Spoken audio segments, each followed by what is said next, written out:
علیکم ورحمۃ اللہ وبرکاتہ۔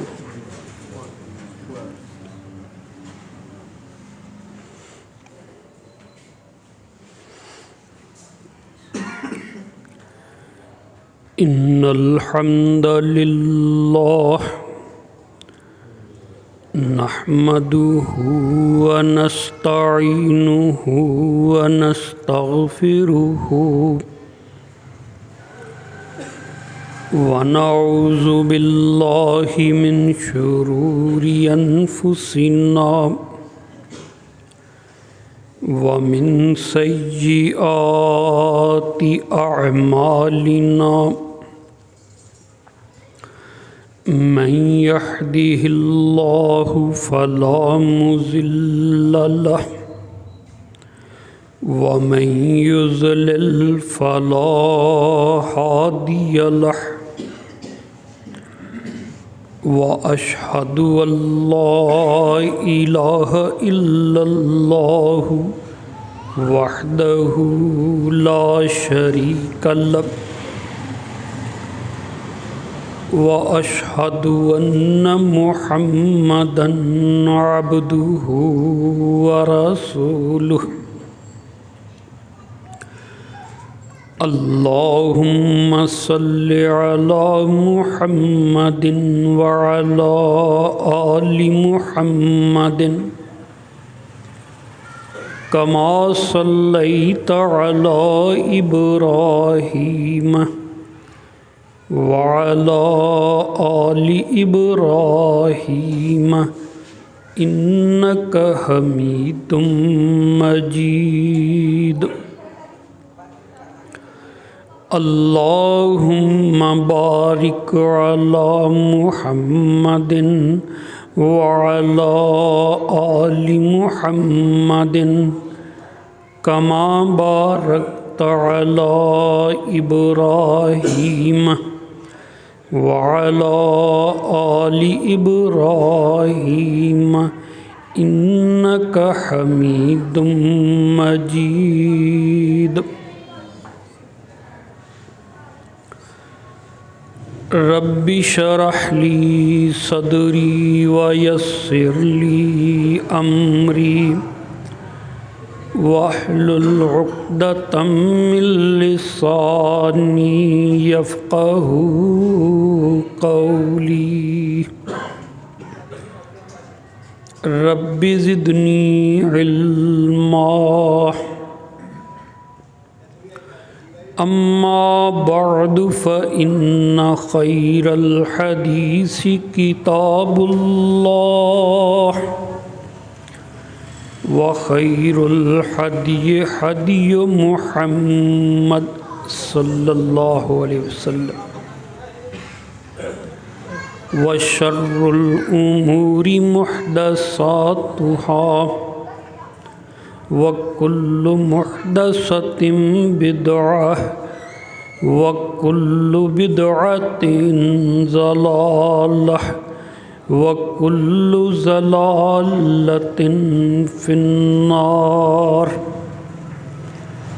أعوذ بالله السميع العليم من الشيطان الرجيم بسم الله الرحمن الرحيم يوم يكشف عن ساق ويدعون إلى السجود فلا يستطيعون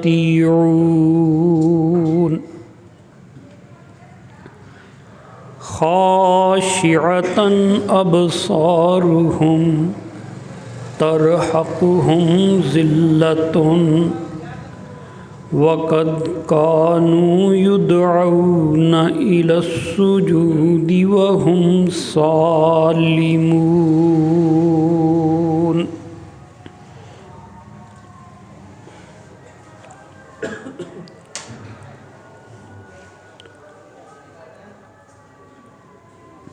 حمد و ثنا تسبیح و تمجید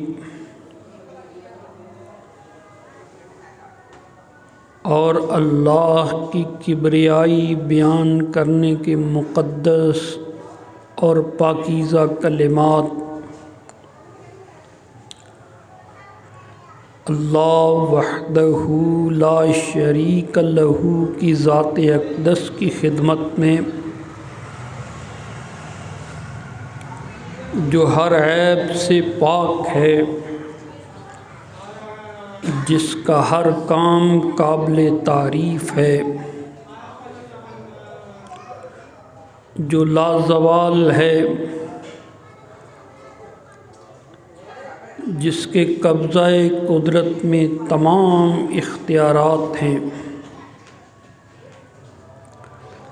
اللہ کریم محمد الرسول اللہ سید الکونین شفیع المذنبین شافع محشر محمد کریم پر بے شمار درود و سلام نازل فرمائے، اپنی خاص الخاص رحمتوں سے نوازے اور ان کا مقام محمود پر فائز فرمائے جس کا اللہ نے ان سے وعدہ فرمایا ہے۔ اللہ سے ملاقات بندہ مومن کی آرزو ہے، اللہ سے باتیں کرنا، رب سے دل کی کہنا، سب سے قریب بندہ سجدے کی حالت میں اللہ سے ہوتا ہے۔ رسول کریم صلی اللہ علیہ وسلم نے مومنوں کو فرمایا، جب سجدے کی حالت میں ہو تو کوشش کے ساتھ، توجہ کے ساتھ زیادہ دعائیں مانگا کرو۔ فاجتہدوا فی الدعاء، بڑی توجہ اور کوشش کے ساتھ دعائیں مانگا کرو۔ عزیزان گرامی، اللہ قرآن مجید میں فرماتے ہیں، جو یہاں سجدے نہیں کرتے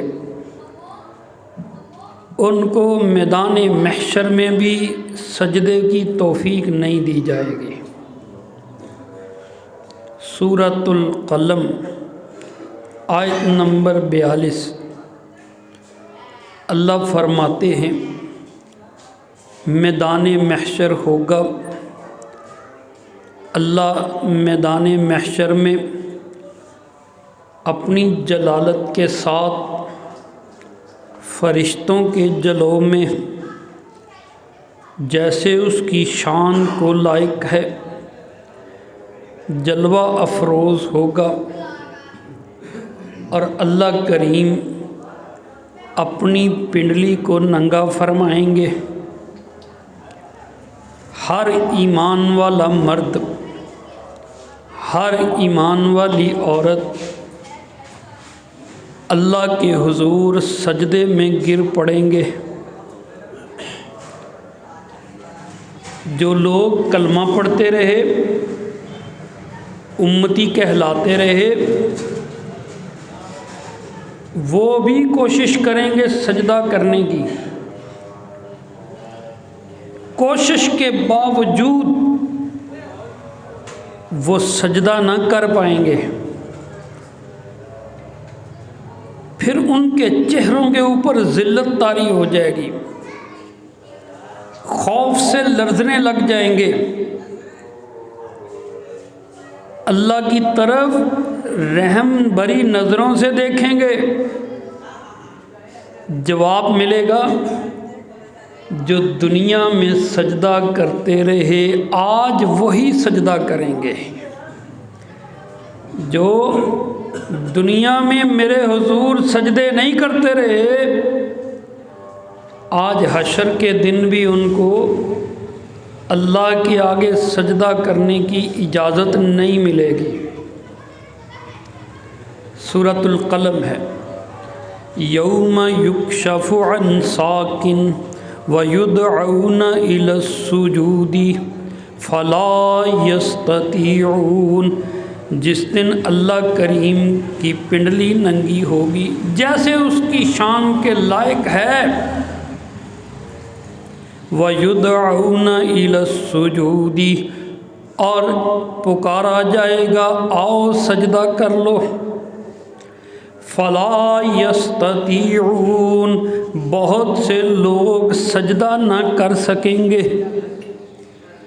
جب نہ کر سکیں گے، خاشعۃ ابصارہم، آنکھوں میں خوف، عذاب کی پکڑ، چہرے ترہقہم ذلۃ، چہروں کے اوپر ذلت چھا جائے گی،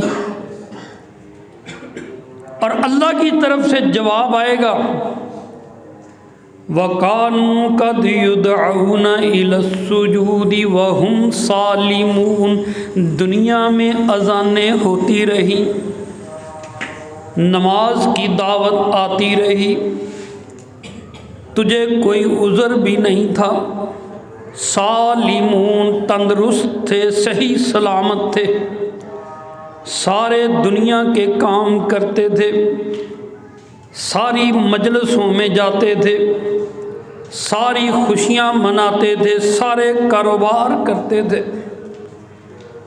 سالمون، مگر نماز کی باری آتی تو تم اللہ کے حضور نہیں جاتے تھے، اس پکار پہ تم مسجد میں نہیں گئے،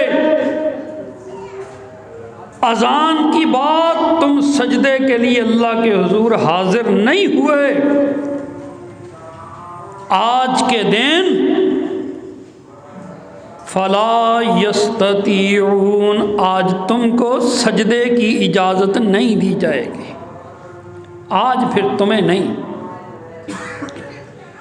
سیدنا ابو سعید الخدری رضی اللہ تعالی عنہ روایت فرماتے ہیں،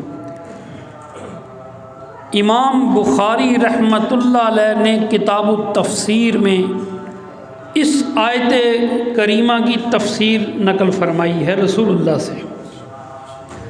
عن ابی سعید الخدری رضی اللہ تعالی عنہ قال قال رسول اللہ صلی اللہ علیہ وآلہ وسلم یکشف ربنا عن ساقہ فیسجد له کل مؤمن ومؤمنۃ فیبقى من کان یسجد فی الدنیا رعاء وسمعۃ۔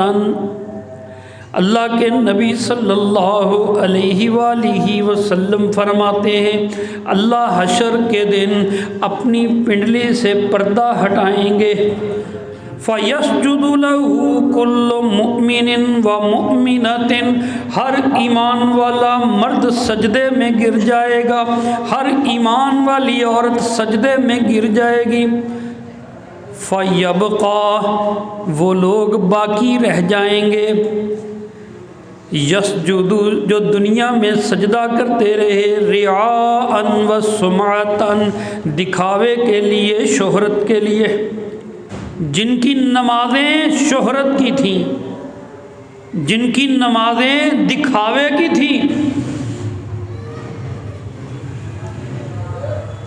پھر وہ لوگ فَيَذْهَبُ لِيَسْجُدَ فَيَعُودُ ظَهْرُهُ طَبَقًا وَاحِدًا، وہ بھی پوری کوشش کریں گے کہ اللہ کے حضور جھک جائیں، اللہ کے حکم سے ان کی کمریں لکڑی کے تختے کی طرح سیدھی اکڑ جائیں گے، جھک نہ پائیں گے۔ اللہ اکبر کبیرہ۔ میرے بھائی، جو اللہ کے نیک بندے ہیں، اللہ نے کہا ان کی نشانی ہے کہ میں ان کے چہروں کے اوپر سجدوں کا نور عطا کرتا ہوں، سجدے کا نور نشانی ہے۔ محمد کریم صلی اللہ علیہ وآلہ وسلم کے صحابہ اللہ نے قرآن مجید کی سورۃ الفتح کی آیت نمبر 29 میں فرمایا، اے محمد جو تیرے دائیں بائیں تیرے صحابہ ابو بکر و عمر علی و عثمان عشرہ مبشرہ اللہ کو یہ پیارے، اور ان کی سب سے بڑی علامت یہ ہے تراہم فی وجوہہم من اثر السجود ذالک مثلہم فی التوراۃ ومثلہم فی الانجیل، تم ان کے چہروں میں سجدے کے نشان دیکھو گے۔ اللہ کے حضور رونا، اللہ کو منانا، اللہ سے باتیں کرنا، اللہ کے قدموں میں سر رکھنے کی لذت لینا، اللہ اکبر۔ ان کے چہروں کے اوپر سجدے کے نشانات عام طور پر یہ سمجھا جاتا ہے، جس کو محراب پڑا ہوتا ہے نا، ادھر نشان پڑا ہوتا ہے، کہتے ہیں محراب پڑ گیا ہے، بس یہ لوگوں نے آپ ہی بات بنائی ہوئی ہے، وگرنہ کسی حدیث میں ادھر کالے سے نشان کو سجدے کی علامت نہیں کہا گیا۔ سجدے کی نشانی اللہ کا نور ہے، جو اصل تو قیامت کے دن ظاہر ہوگا۔ دنیا میں تو سجدے کی وجہ سے جو انسان کے اوپر اللہ کا خوف، اللہ کا تقوی طاری ہوتا ہے، وہی ہوتا ہے، اصل تو وہ ہے۔ اللہ اکبر۔ اللہ ہماری نمازیں قبول فرما، اللہ ہمارے سجدوں کی لذت عطا فرما، اللہ کریم سجدے میں دعائیں مانگنے کی توفیق عطا فرما۔ پتہ نہیں ہے ڈاکٹر کب روک دے، سجدہ نہیں کرنا، اشارے سے کام چلاؤ، ہے نا جی۔ کسی کی آنکھ خراب ہے تو ڈاکٹر منع کر دیتا ہے، کسی کے گوڈے خراب ہیں تو ڈاکٹر منع کر دیتا ہے، کئی دل والوں کو بھی ڈاکٹر روک دیتا ہے۔ اس سے پہلے یہ لذتیں اٹھا لو، پھر بات اشاروں کی رہ جائے گی۔ وَهُمْ سَالِمُونَ، اب صحیح سلامت، اب اعضاء کام کرتے، اب 7 اعضاء کے اوپر سجدہ ہوتا۔ ایک چہرے کے اوپر پیشانی اور ناک، 2 ہاتھ، 2 گوڈے، 2 پاؤں، 7 چیزیں زمین پہ لگے تو سجدہ ہوتا ہے۔ یہ ہے تندرست بندے کے لیے۔ اللہ اکبر۔ جوانی کدھر گزر گئی، بعد میں پچھتاوا، بڑھاپے میں دل کرتا ہے نمازیں پڑھتے جاؤ، صحت اجازت نہیں دیتی، بڑھاپے میں دل کرتا ہے راتوں کو رب سے باتیں کرتے رہو، صحت اجازت نہیں دیتی ہے۔ حسرت آتی ہے کاش جوانی میں اللہ سے باتیں کی ہوتی۔ پیغمبروں کی سنت ہے جوانی اللہ کی عبادت میں گزار دینا۔ اللہ ہمیں سمجھ عطا فرمائے۔ اللہ قرآن کریم میں فرماتے ہیں سورہ مدثر، حشر کا دن فیصلہ ہو جائے گا، جنتی جنت میں، جہنمی جہنم میں۔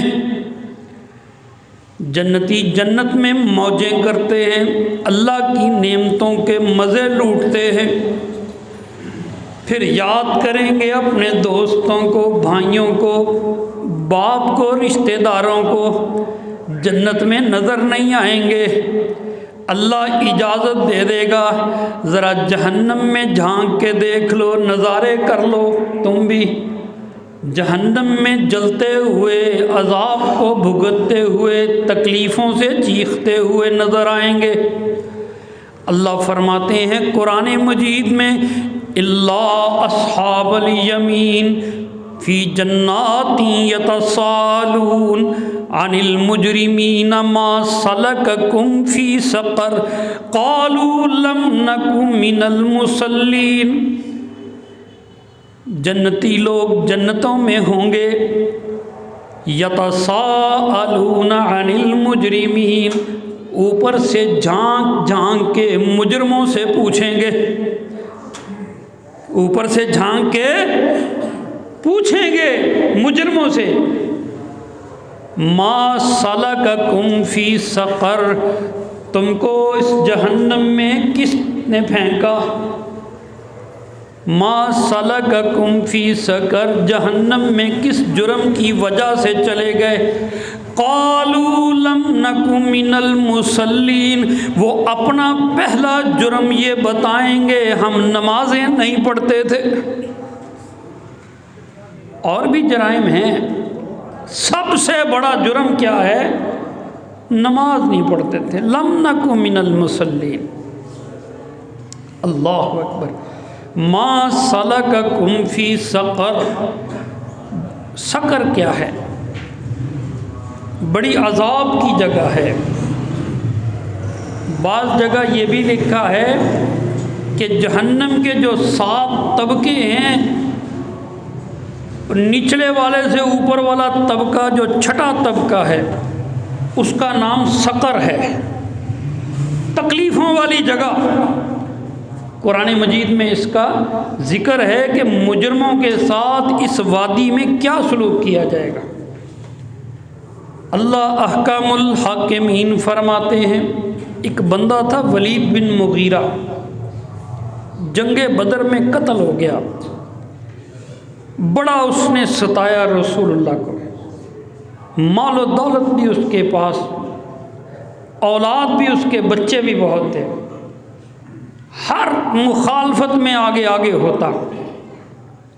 اللہ نے اس کا ذکر قرآن میں فرمایا، اس کی ساری کرتوتیں، مخالفت کے سارے انداز، رسول اللہ پر لگانے کے الزامات، تانے دینے کے طریقے، غور و فکر کے بعد قرآن کی توہین والے جملے اللہ نے ذکر فرمائے، اور پھر فرمایا سأصلیہ سقر وما ادراک ما سقر لا تبکی ولا تذر لواحۃ للبشر علیہا 19۔ اللہ نے فرمایا او بندہ، او میرے دشمن سن لے، سأصلیہ سقر، میں تجھ کو جہنم کی وادی سقر میں داخل کروں گا۔ کس کو فرمایا؟ اتنے بڑے دشمن رسول کو، اللہ کے دشمن کو، سأصلیہ سقر، میں تم کو سقر میں داخل کروں گا۔ وما ادراک ما سقر، تمہیں کیا معلوم یہ سقر کیا ہے؟ لا تبقی ولا تذر، نہ زندہ چھوڑے گی نہ مارے گی۔ عذاب آئے گا، موت نہیں آئے گی، چمڑی گل جائے گی آگ سے۔ بدلناہم نضوج، اللہ کہتے ہیں ہم نئی چمڑی دے دیں گے۔ یہ نہیں ہے کہ جل گیا، مر گیا، جان چھوٹ گئی، نئی چمڑی دے دیں گے، تکلیف نہیں رکے گی، مار نہیں رکے گی۔ لا تبکی، نہ زندوں میں ہوگا، ولا تذر، نہ مردوں میں ہوگا، چیخیں مارتا ہوا، عذاب سہتا ہوا۔ لواحۃ للبشر، یہ آگ چمڑی کو جلا کے رکھ دے گی۔ علیہا 19، اللہ نے اس کو سزا دینے کے لیے، عذاب دینے کے لیے 19 فرشتوں کی ڈیوٹی لگائی ہے۔ 19 19 فرشتے عذاب والے، اللہ اکبر کبیرہ۔ اور دوسری جگہ قرآن مجید میں یہ بھی لکھا ہے اسی سقر کے بارے میں کہ یہ جو سقر ہے اس میں مجرموں کو چہرے کے بل آگ میں گھسیٹا جائے گا۔ یوم یسحبون علی وجوہہم فی النار ذوقوا مس سقر، جس دن مجرموں کو چہرے کے بل آگ میں گھسیٹا جائے گا اور اللہ کی طرف سے کہا جائے گا ذوقوا مس سقر، یہ سقر کا عذاب چکھو تم۔ جہنم کی دوسری وادیاں بھی اس سقر سے پناہ مانگتی ہیں۔ یہ ولید بن مغیرہ وہاں پہ ہوگا، اتنے بڑے بڑے دشمن۔ اور سورہ مدثر میں کیا لکھا ہے کہ یہ بے نماز وہاں ہوگا۔ اس سے پوچھیں گے جنتی ما سلککم فی سقر، او اللہ کے بندے تو اس سقر وادی میں کیسے پہنچ گیا؟ یہاں تو بڑے بڑے مجرم آتے ہیں۔ قالوا لم نک من المصلین، کہیں گے ہم نمازیں نہیں پڑھتے تھے۔ اذان سنی، مسجد نہیں آیا، تڑپ نہیں ہے، شوق نہیں ہے اللہ سے ملاقات کا۔ وہ قسمت والے ہو جس کو اللہ اپنے حضور آنے کی توفیق عطا فرما دیتا ہے۔ قسمت والے کو اللہ اٹھاتا ہے، قسمت والا وضو کرتا ہے، قسمت والا اپنے آپ کو پاک صاف رکھتا ہے۔ اللہ ہر پیشانی کو اپنے حضور جھکنے کی توفیق نہیں دیتا ہے۔ ہر ایک کی زبان کے اوپر اللہ کا کلام جاری نہیں ہوتا ہے۔ ہر ایک اللہ سے راز و نیاز اور ذکر اذکار کی باتیں نہیں کرتا ہے۔ جو اللہ کا ہوتا ہے اللہ ہی اس کو بلاتا ہے۔ اللہ ہمیں ایسی وادی سے بچا، اللہ اپنی رحمت کا مستحق فرما، اللہ نمازی بنا۔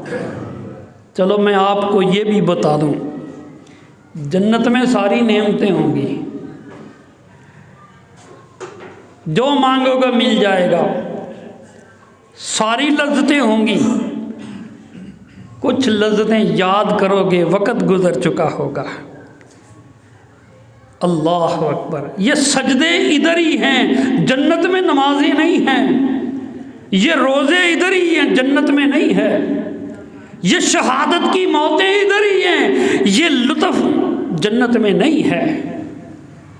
وہاں تو بس حسرت ہی ہوگی۔ حدیث میں آتا ہے شہید بھی کہے گا یا اللہ سب کچھ ہے ادھر، بس جو مزہ شہادت کا آیا ہے نا، ایک دفعہ دنیا میں دوبارہ بھیج، دوبارہ زندگی عطا فرما، میں دوبارہ اس جان کو تیرے راہ میں قربان کر دوں۔ اللہ کہے گا اب یہ نہیں ہو سکتا، اب واپسی نہیں ہے۔ اور یہ غنیمت ہے، جتنی سانسیں ہیں اللہ کے ذکر میں گزار دو، جتنا اللہ موقع دے اللہ کے حضور نمازیں پڑھتے ہوئے گزار دو۔ غفلت کی نمازیں نہیں ہیں۔ ابھی میں نے حدیث سنائی کہ جو دکھاوے کے لیے نمازیں پڑھتے تھے ان کی نمازیں قیامت کے دن مسترد کر دی جائیں گی، کوئی قبول نہیں ہے۔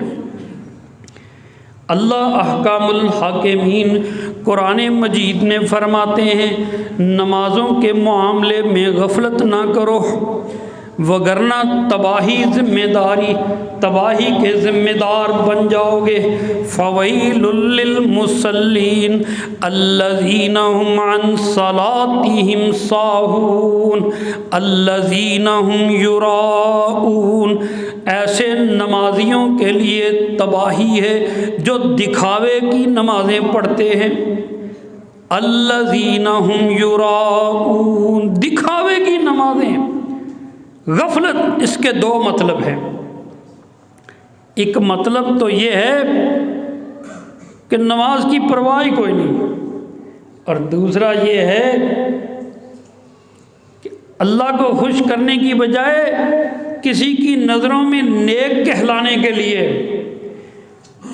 حاجی صاحب کہلانے کے لیے، نیک کہلانے کے لیے وہ نمازیں پڑھتا ہے۔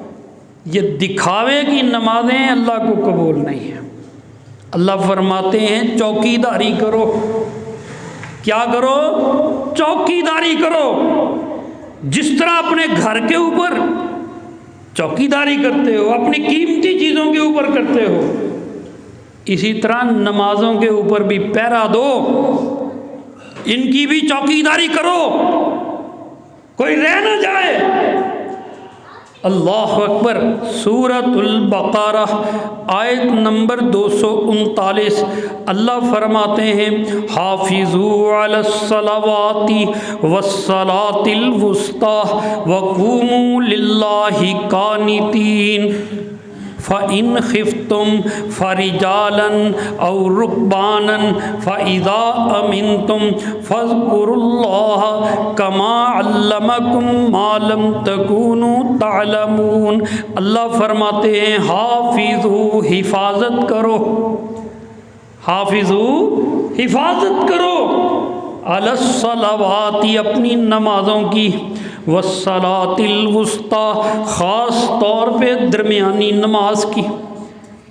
عام طور پہ مفسرین کہتے ہیں صلاۃ الوسطی سے مراد عصر کی نماز ہے۔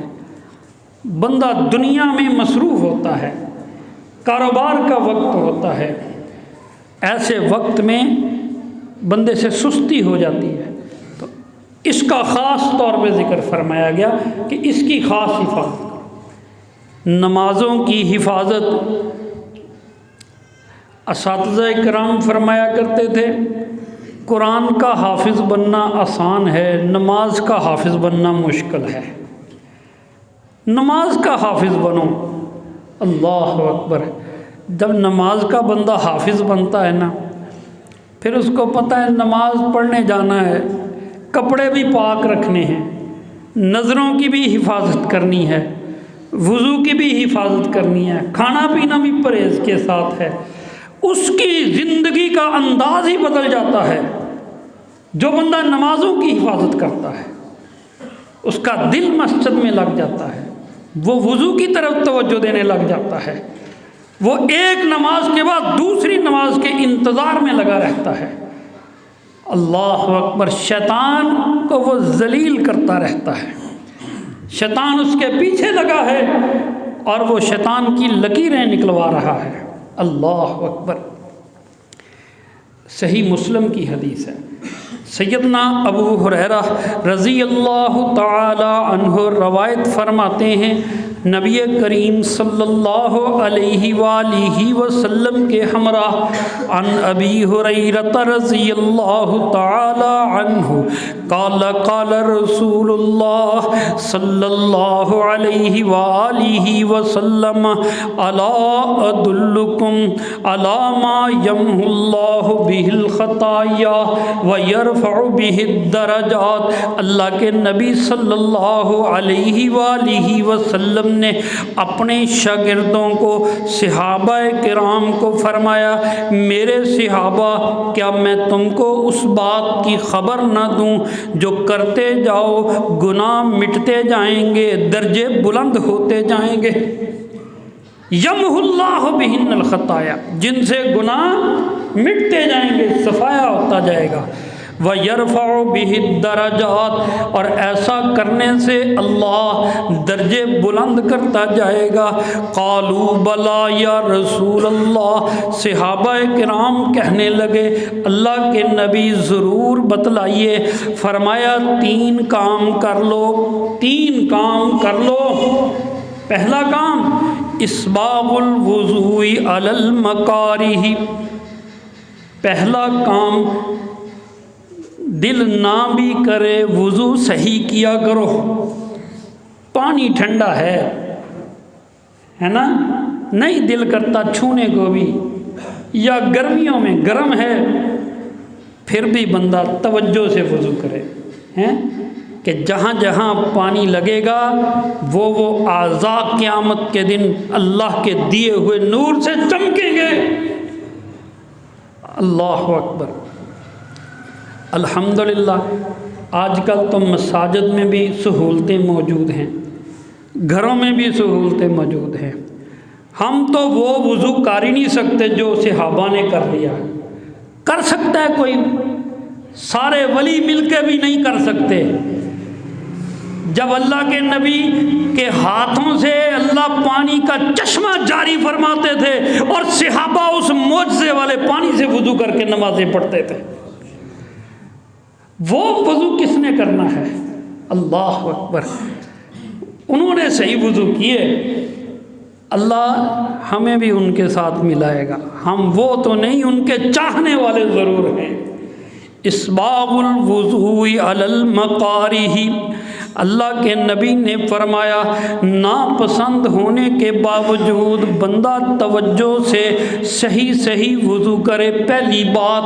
دوسری بات وکثرت الخطا الی المسجد، اور وہ خوش قسمت لوگ جن کا گھر مسجد سے ہٹ کے ہے، وہ پیدل چل کے آتے ہیں، اللہ ان کا ایک ایک قدم پہ درجے بلند فرماتا ہے، پیدل چل کے آنے والے۔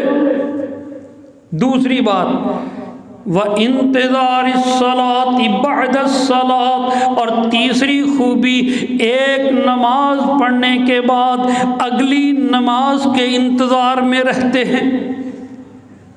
ان کی زندگی کا جو سارا نظام سیٹ ہوتا ہے نا، وہ نمازوں کے ساتھ ہوتا ہے۔ فجر کے بعد یہ کریں گے، ظہر کے بعد یہ کریں گے، عصر کے بعد یہ کریں گے، مغرب کے بعد یہ، ہر کام ہر روٹین نمازوں سے سیٹ ہے، اذان کے ساتھ سیٹ ہے۔ انہوں نے مسجد کے ساتھ زندگی کو سارا اپنا رکھا ہوا ہے، ہر لمحے ان کو پتا ہے اتنا ٹائم رہ گیا، اتنا رہتا ہے۔ یہ ہر وقت جو نماز کی طرف ان کا دل لگا ہوا ہے۔ تین خوبیاں جس کے اندر آ گئی، وضو صحیح، پیدل چل کے آیا اور نماز کا انتظار کرتا رہا۔ اللہ کے نبی صلی اللہ علیہ وآلہ وسلم نے فرمایا فذالکم الرباط، فذالکم الرباط، یہ وہ بندہ ہے جس نے شیطان کے خلاف مورچہ بنا لیا، اس کے حملوں سے اپنے آپ کو محفوظ کر لیا، اب شیطان کو یہ تکلیف دیتا ہے، اس کے قابو سے نکلتا جا رہا ہے۔ اللہ ہمیں بھی ان میں شامل فرمائے۔ حافظوا علی الصلوات والصلاۃ الوسطی، اللہ فرماتے ہیں نمازوں کی حفاظت کرو، خاص طور پہ درمیانی نماز کی۔ وقوموا للہ قانتین، اور جب نماز پڑھنے لگو اللہ کے حضور بڑے ادب کے ساتھ، احترام کے ساتھ کھڑے ہوا کرو۔ اللہ، اور آگے لفظ جو ہیں نا وہ سوچئے، تلواریں چل رہی ہوں، لاشیں گر رہی ہوں، خون بہہ رہا ہو، گردنیں اتر رہی ہوں، ایسی حالت میں بھی نماز معاف نہیں ہے۔ صفیں باندھی ہوئی ہیں، ایک صف نماز پڑھ رہی ہے، دوسری تلواریں نکالے دشمن سے حفاظت کے لیے کھڑی ہے۔ اچھا جناب، پھر جنگ شروع ہو گئی، زیر لب دعائیں پڑھتے جاؤ نماز والی، دشمن سے لڑتے جاؤ، جدھر کو منہ ہوتا ہے ادھر کو چلنے دو، پھر بھی معافی نہیں ہے۔ فَإِنْ خِفْتُمْ فَرِجَالًا أَوْ رُكْبَانًا، اگر حالت خوف ہو، جنگ کی حالت میں صلاۃ الخوف، پھر سوار ہو یا پیدل ہو، جدھر کو منہ آئے اٹھا لو، نماز نہیں چھوڑنی، پھر بھی نماز نہیں چھوڑنی۔ یہاں کون سی جنگ لگی ہوئی ہے؟ کوئی میچ میں پھنسا ہوا ہے، کوئی گاہکوں میں پھنسا ہوا ہے، کوئی فنکشن میں پھنسا ہوا ہے، کوئی دوستوں کی منڈلی میں بیٹھا ہے، کسی نے مووی لگائی ہوئی ہے، کوئی کسی کام میں، کوئی کسی کام میں، اور اللہ کے نبی کے صحابہ پہ ہماری زندگیاں ان کی عزت پہ قربان، وہ جہاد بھی کرتے جاتے ہیں، نمازیں بھی پڑھتے جاتے ہیں۔ قرآن نے ایسے ہی نہیں کہہ دیا کہ یہ وہ لوگ ہیں جن کے چہروں پر سجدوں کے نشان ہیں، اللہ نے ان کے سجدے گنے ہیں قرآن میں۔ تراہم فی وجوہہم من اثر السجود، نمازی تو وہ تھے حفاظتیں کرنے والے، اللہ فرماتے ہیں فَإِذَا أَمِنْتُمْ جنگ ختم ہو جائے فَاذْكُرُوا اللَّهَ كَمَا عَلَّمَكُمْ پھر جیسے اللہ نے تم کو نماز کی تعلیم دی ہے پھر ویسے نماز پڑھا کرو۔ کیا بولا؟ غور فرمائیے، جیسے تم کو تعلیم دی ویسے نماز کی ادائیگی کرو، جیسے تم کو تعلیم دی ویسے نماز۔ قرآن میں کہیں لکھا ہے قیام اس طرح کرنا، رکوع اس طرح کرنا، سجدہ اس طرح کرنا، تشہد اس طرح کرنا، ظہر کی اتنی رکھتے ہیں، فجر کی اتنی رکھتے ہیں، عشاء کی اتنی رکھتے ہیں، کون سی دعا کہاں پڑھنی؟ نہیں لکھا۔ یہ سب کچھ ہمیں رحمت للعالمین امام الانبیاء محمد الرسول اللہ صلی اللہ علیہ وسلم نے سکھایا اور فرمایا کہ ایسے نماز پڑھو جیسے مجھے نماز پڑھتے ہوئے دیکھتے ہو، صحیح بخاری میں۔ اور قرآن کی یہ آیت تائید کرتی ہے کہ جو محمد کریم نے تم کو سکھایا وہ میرے حکم سے ہی سکھایا ہے۔ قرآن کہتا ہے جیسے تم کو سکھایا گیا، رسول اللہ سکھائیں، قرآن کی مرضی ہے، اللہ کے حکم کے عین مطابق ہے۔ جو نماز پڑھے وہ محمدی پڑھے، نماز حنفی نہیں ہوتی، نماز امامیہ نہیں ہوتی، نماز شافعی نہیں ہوتی، نماز حنبلی نہیں ہوتی، نماز بریلوی نہیں ہوتی، نماز دیوبندی نہیں ہوتی۔ نماز صرف اور صرف وہ ہوتی ہے جو نماز محمدی ہوتی ہے، محمد کریم صلی اللہ علیہ وسلم کے طریقے والی نماز، اس کو ہی قرآن کہتا ہے فَاذْكُرُوهُ كَمَا عَلَّمَكُمْ۔ سورہ بقرہ آیت نمبر 239۔ اللہ ہمیں سمجھنے کی توفیق عطا فرمائے۔ نبی کریم محمد الرسول اللہ صلی اللہ علیہ وآلہ وسلم صحابہ کے ساتھ نکلے، فرمایا میرے صحابہ ذرا بتاؤ تو صحیح، اگر تم میں سے کسی کے جسم پر میل کچیل ہو اور اس کے گھر کے آگے سے نہر گزرتی ہو پانی والی، وہ 5 دفعہ اس نہر سے غسل کرے، وَلَوْ أَنَّ نَحْرًا بِبَابِ أَحَدِكُمْ، نہر گزرتی ہے، فَيَغْسِلُ فِيهِ خَمْسًا، 5 دفعہ نہائے، هَلْ يَبْقَى مِن دَرَنِهِ شَيْءٍ، کیا اس کی کوئی میل باقی رہے گی؟ قَالُوا لَا يَا رَسُولَ اللَّهِ، کہنے لگے نہیں اللہ کے رسول، وہ تو پاک صاف رہے گا۔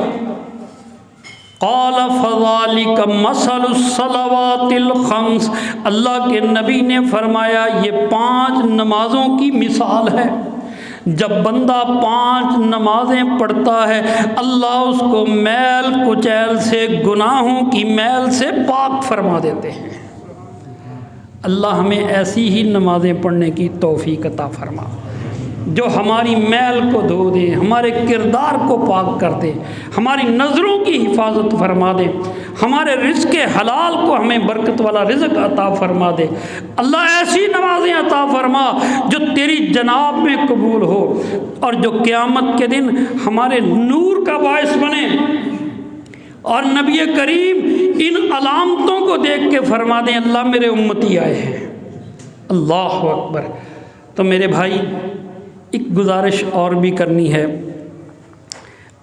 نماز مسجد میں، مسجد اللہ کا گھر، پہلی یہاں یہی ذمہ داری ہے نماز کی ادائیگی کے۔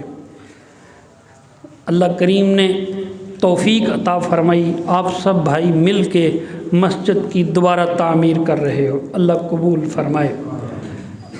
رسول کریم صلی اللہ علیہ وسلم نے ہجرت فرمائی، مکے سے مدینے چلے گئے، آپ نے وہاں جا کے اپنا گھر بعد میں بنایا، مسجد نبوی پہلے بنائی۔